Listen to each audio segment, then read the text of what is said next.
AI is moving to San Francisco, and it's creating a lot of new jobs. Founders, innovators, and previous technology workers are moving back to the city.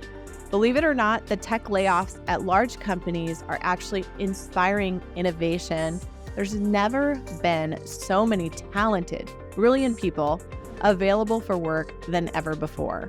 If you work in technology and you're thinking about making a move within or into San Francisco, this video is for you. If you feel like technology has ruined everything that ever made San Francisco special, maybe click on that next video, as I'm probably getting ready to annoy you. If you're still here and you're considering living or working in San Francisco, or maybe you're going to live in San Francisco and commute down to Palo Alto or Mountain View, but you haven't lived here before, you'll need to know what things to consider and also what mistakes to avoid when moving to San Francisco. I'm also going to drop some tidbits on things happening in AI around the city. Perhaps you know more than I do, so just drop a comment below and let me know the inside scoop. My name is Ruth Krishnan, and I founded the Krishnan team nearly 15 years ago, and our team is here to be your go-to real estate team in San Francisco. As I mentioned, AI is happening in San Francisco, and it's creating thousands of jobs. There's companies like OpenAI, Anthropic, Andy, Viz AI, but there's tons of startups popping up and even more long-standing tech companies that are scrambling to be the first to the market to capitalize on all the ways that AI can change our lives. Recently, OpenAI signed the largest commercial lease in San Francisco that has been signed since 2018. It's for 500,000 square feet. Currently, just to give you an idea, they're in about 140,000 square feet of office space. So guess what? I think they're going to be hiring a lot of people. In addition to that, VC capital is at a max high for AI in 2023. In the first 3 months, investors pledged $10.1 billion to go into the AI space, which is 13-fold increase over this time last year.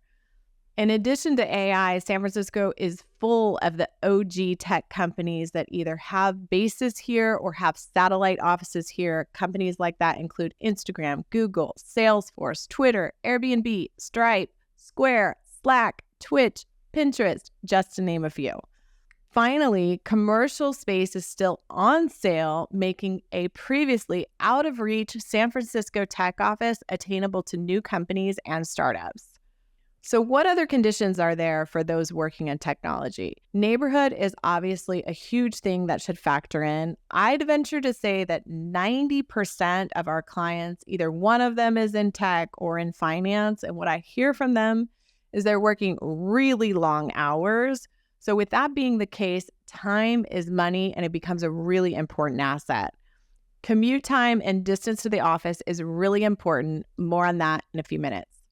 Affordability is important. Despite what you might hear, not everyone working in tech is rolling around in piles full of money with unlimited budgets.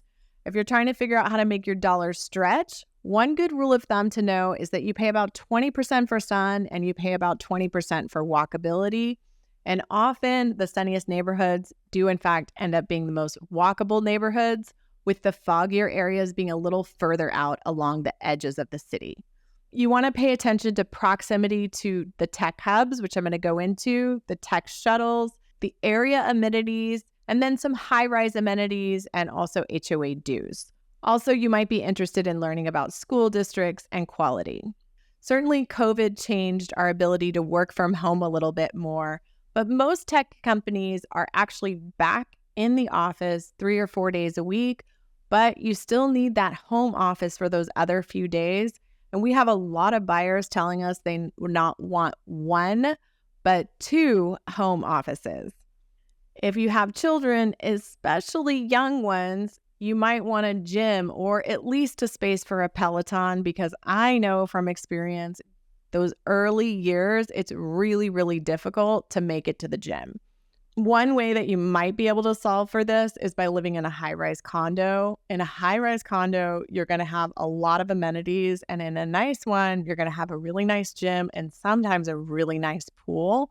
Of course, those amenities do come at a cost, and it makes the HOA dues considerably higher. Let me show you a map of where the tech hubs are located. So you've got Twitter around here. You've got OpenAI and Pinterest around here. Over here, you've got Mission Bay. So here is where OpenAI is going. Also in Mission Bay, you have Genentech, Uber, Dropbox.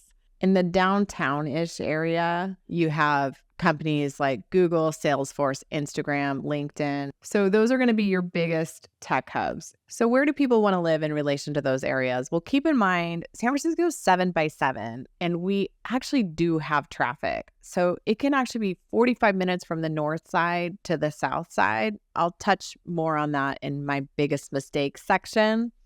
But let me go over a few areas that techies might want to consider. If at any point this feels overwhelming, just free to text this number right here, and we'll be happy to jump on a call and answer any questions that you have. I'm going to tell you a little bit more about these areas, but for a more in-depth view, feel free to check out our neighborhood videos. We have one on almost every neighborhood in the city.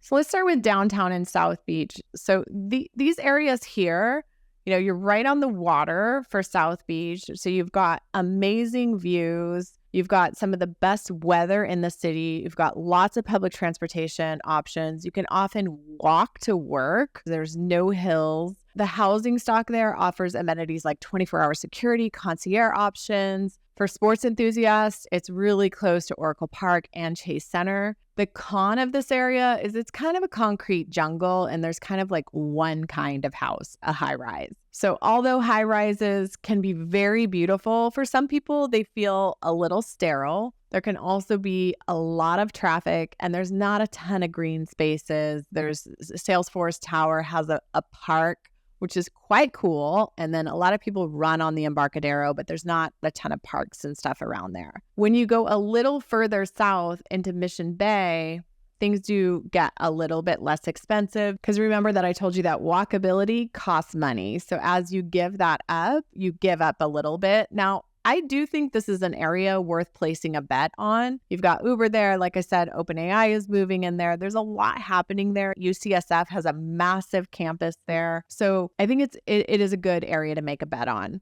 The best deals in San Francisco are going to be in those first three neighborhoods that I mentioned. The high rises in San Francisco are currently on sale. I think they might have reached the bottom, and they're currently around like 2014, 2015 prices. So there are massive deals to be had there. You can get like a 2-bedroom anywhere between about 1.5 all the way up to multiple millions of dollars more, just depending on what you like, what kind of amenities you like, what kind of views you like. So there's really something for everybody in every price point. Potrero Hill, which is right here. So if you're looking to be in an area where you have a little bit more flavor in the housing stock, in Potrero Hill, you can have condos and they look like Victorians or Edwardians. There's also a mix of some contemporary buildings mixed in there, some large newer ones as well. And there's also a mix of single family homes. The thing I would say about Potrero Hill is that it's awesome weather. It's on a hill, hence the name Potrero Hill. You've got great views, but it's hilly. And the walkable street there, it's pretty small. So there's some great restaurants and stuff like that, but there's just not like a ton of them. It's also super close to the freeway. It has a Caltrain station there. So it's a great neighborhood. There's not a ton of inventory that comes on in that neighborhood. For condos, you're looking at anywhere between like 1.5 and, sometimes they go into the 4s or something for something epic. For a single family home, you're looking at somewhere between like 2.5 all the way up to like 5.5, and in some cases a little bit higher, but you can get a good single family home there that's nicely updated for, $3 or $4 million. Another area that I find that tech workers kind of like to be in is this kind of location here in Hayes Valley. This area is considered like the scene of AI right now. There's hacker houses, and they're calling it Cerebral Valley. And every night someone's hosting a hackathon, or they're meeting at restaurants, and they're figuring out all this AI stuff. I don't think there's any companies there. There's probably some little startups and stuff like that there, but largely the tech companies that are established are in other parts of town. So it's central to the city in terms of the tech hubs. And the weather is really, really good here. Walkability is really, really good here. A lot of buyers who are thinking, this isn't always the case, but a lot of buyers in tech who are thinking about adding kids to the mix. They do like Noe Valley. It's very kid friendly. There's a lot of strollers around, but there's really a good mix of all age groups. I would say it's a little sleepier than other parts of town, like the north side, like Pack Heights. It's pretty low key and it's super clean. And a lot of people tell me they're attracted to that, and also like the lack of homelessness. In those other areas in the downtown corridor, you do tend to see a bit more homelessness there, and that's been a big factor for people as well. So in this section of town, there is a lot of tech shuttles that run back and forth, like particularly down Dolores Street, or they stop at the Glen Park BART station. The price point is going to be for a condo somewhere between $1.5 and $3 million. Then for a single family home, they start around 2.5 and go up to around 6. And for the fanciest, most luxurious homes in the neighborhood, they usually pop out near 10. There's not a ton of those, but there are a handful of them that come on the market every year. I mentioned this earlier, but these neighborhoods are very, very happening, relatively good weather, great views here, super great streets to walk to here. If you work downtown, these are prime neighborhoods. And if you're sure that you're going to be only working in San Francisco, it's actually super easy to get any of these places from here. There's not a ton of public transportation up there. There's buses, but there's no like Muni or BART running through there. So you will be driving or Ubering. It's super hip and happening there. So there's a lot of reasons to be there, but Commute to the South Bay is not one of them. For the everyday tech worker, you can get into a single family home in the Marina that needs some work for around $3 million. Mostly like a good budget for that neighborhood for something nice is more like $4, $5, $6 million. The homes there do tend to be a little bit larger in Pack Heights, less so in the Marina. Also, the price points tend to be a little bit higher than some parts of the city, but for the most luxurious houses in all of San Francisco, you're actually going to find those in Pack Heights and Presidio Heights. And those homes, can be 10 all the way up to 45 million in some rare cases. If you're wondering why San Francisco is so expensive when the headlines say it's about to fall off the cliff, the brief answer is that it's a really small city and there's only so much inventory to go around. The other thing that I haven't talked a lot about in previous videos, but I'm seeing more and more, is that people are moving back to San Francisco. We talk to people every week from Colorado, Texas, Oregon, who want to come back. And the Wall Street Journal just published an article with Doug and Jessica, and they are both tech founders that moved to Washington. They moved to Bend, and they got a big house with a lot of land, and they're riding their bikes and they're climbing. There's 350 tech people that live there, and they're feeling all plugged in. And then with AI coming back, their company is going to be using a lot of AI. So they've been coming back to the Bay Area to get inspired, to go to conferences, to connect with people, to like build their business. And ultimately what they decided, like a lot of people who we're talking to, is they decided to come back. Call me crazy, but I really do think, and I'm sure you're going to think this is biased and self-serving, but I think that San Francisco's about to see the next big tech boom. You're probably wondering, what are some tips for researching some neighborhoods that I can do on my own? Well, my website has a ton of great info. We have neighborhood vlogs. We have a website that has a ton of housing data and information about neighborhoods, walkability, weather, microclimate, all of that. So feel free to check there. Also, Compass has a great resource where they talk more about schools, ratings, and different things like that. And there's niche.com, which also talks about a lot of those things as well. So those are some good online places to check. So I promised I was going to talk to you about big mistakes. And we talk to buyers all the time who are sellers, and they're moving for a reason. So a couple of the things that I hear is that they didn't think through the commutes properly, that they maybe needed a car and they didn't have one and then they had to buy one, or that it's too far. They didn't really anticipate the traffic. The other thing is not evaluating the housing costs. It probably sounds like everything costs the same based on the ranges that I provided, but there's so many nuances in pricing. So beware of overestimating or underestimating your housing affordability for desirable neighborhoods, particularly those close to tech hubs. So I'd say the biggest mistake is not understanding your lifestyle in terms of your choices and also like movement at work or movement in your family. So keep in mind that for first-time buyers, most people move within about 5 years for one reason or another. But we hear some people who thought they could stomach fog and they can't. Everybody has different tolerances to needing sunshine. So just making sure that you're ready and able to handle the fog if you decide to stretch your dollars a little further and move out to a foggier part of town.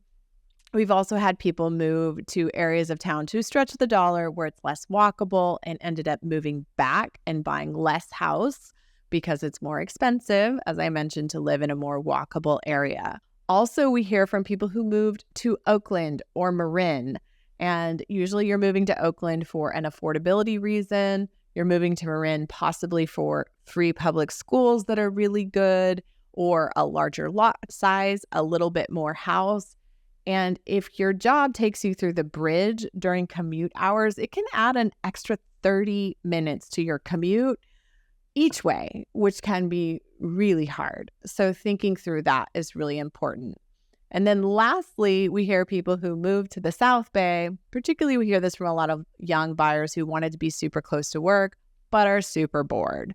And they want to move to the city for a little bit more action. So just spending a little bit more time in the communities can go a really long way. If you end up needing to sell your house early, we hear from people all the time that have been in their house for a year or 2 years and they want to sell it, and particularly with a condo, that can be problematic. The selling costs are, 8, 9% by the time you factor in commission, city transfer tax, and some updates that you might need to do like staging in order to sell the home. So if the market hasn't gone up enough to match that, then you're probably going to be losing money. And I hate to see people lose money on such an important investment because it really should be a place that you can make money. So what I would say for you, which is not self-serving, is that sometimes buying isn't for everyone. And if you think that there might be a job change or that you're going to outgrow your house sooner rather than later, like in less than a few years, just rent and save a little bit more money and then buy a house later that you can stay in for 5+ years. Lastly, sometimes people don't really anticipate that the tech shuttles don't run every 15 minutes. So if they're counting on a tech shuttle to take them to and from work, then they kind of get stuck there. They find themselves in a little bit of a pickle. We've talked about a lot of neighborhoods today, and you'll find more details on each one of these neighborhoods in my vlog series, including Mission Bay, where OpenAI is moving. And if you don't want to miss a future video, you know what to do.